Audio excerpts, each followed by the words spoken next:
हम स्टूडेंट हैं। हम दिन रात जागकर पढ़ाई करते हैं, पेपर देने जाते हैं, उसके बाद रिजल्ट आता है, तुरंत जॉब नहीं मिलती है। उस जॉब के लिए प्रदर्शन करना पड़ता है, आंदोलन करना पड़ता है, जेल जाना पड़ता है, लाठियाँ खानी पड़ती हैं। जी हाँ साथियों, नमस्कार। आप देख रहे हैं करंट न्यूज। आज हम बात करने जा रहे हैं 69,000 शिक्षक भर्ती में हुए इस महा घोटाले की। तो आइए स्टार्ट करते हैं।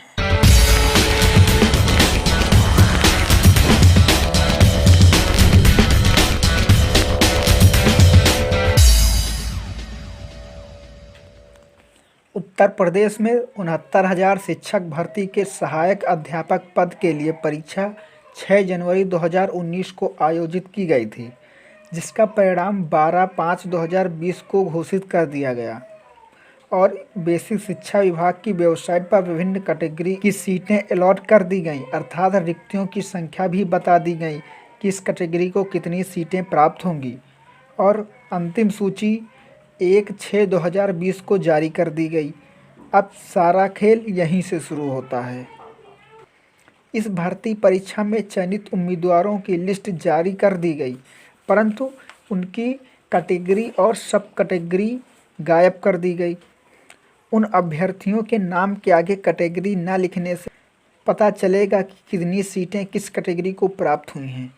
इस खेल की जानकारी आसान भाषा में समझाने का प्रयास करता हूँ।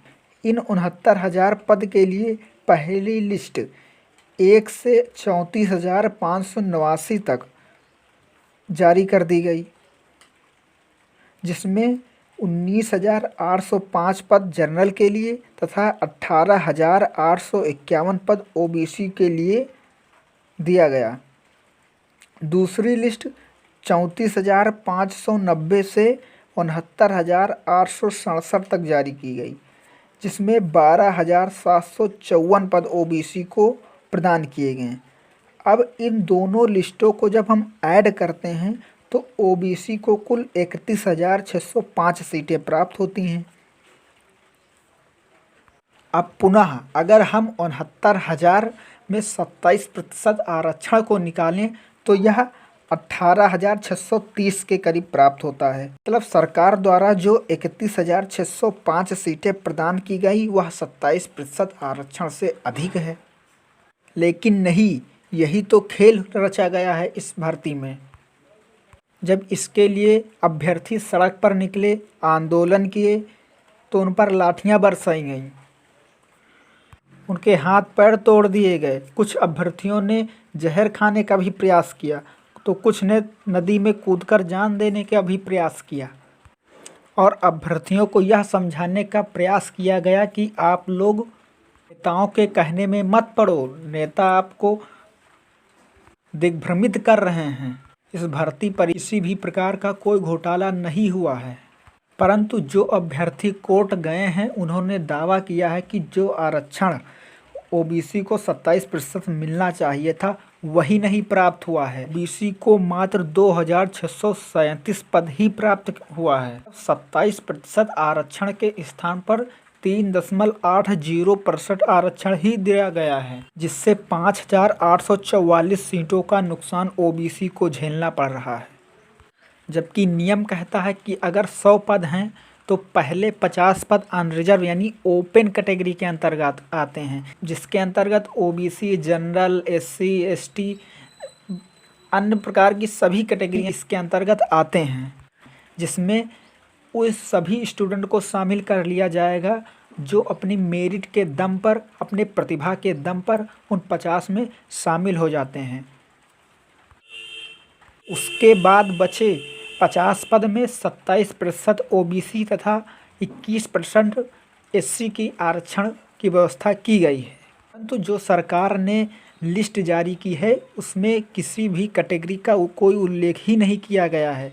तब कैसे कोई कह सकता है कि किस कैटेगरी को कितनी सीटें प्राप्त हुई हैं। और तो और यहाँ तक उनके ज़िले भी अलॉट कर दिए गए हैं, जबकि उनके ज़िले भी कैटेगरी को देखकर ही अलॉट किया जाएगा। अगर विपक्ष ने इन अभ्यर्थियों को दिग्भ्रमित कर रहा है या दिग्भ्रमित किया है तो क्या राज्य पिछड़ा आयोग ने जो अपना विस्तार से विज्ञप्ति जारी की है, क्या वो भी झूठ बोल रहा है? क्या उसको भी किसी राजनीतिक दल ने दिग्भ्रमित किया है? आरक्षण पर बाकायदा कोर्ट ने 3 निर्णय दिए हैं, उसकी अवहेलना आज की जा रही है। 3 फरवरी 2021 को कोर्ट ने माना कि इस आरक्षण प्रणाली में 27% ओबीसी आरक्षण के स्थान पर केवल 3.80% आरक्षण ही प्रदान किया गया है, जबकि 21% अनुसूचित जाति के लिए केवल 16.60% ही आरक्षण दिया गया है। अभ्यर्थी जब कोर्ट गए, अपना पक्ष रखा, तो सरकार वहां उपस्थित ही नहीं हुई। सरकार अपना पक्ष रखने जाती ही नहीं है। सरकार प्रयास कर रही है कि किसी प्रकार से यह मामला चुनाव तक टाल दिया जाए। और तो और अब सरकार और विपक्ष में आरोप प्रत्यारोप का दौर भी शुरू हो गया है। मुख्यमंत्री जी ट्वीट करते हैं और विपक्ष का जवाब देता है। बहरहाल स्टूडेंट प्रदर्शन कर रहे हैं, अभ्यर्थी लगातार प्रदर्शन कर रहे हैं। मामला कोर्ट में है। कोर्ट का आगे क्या निर्णय आता है, ये तो आगे ही पता चलेगा।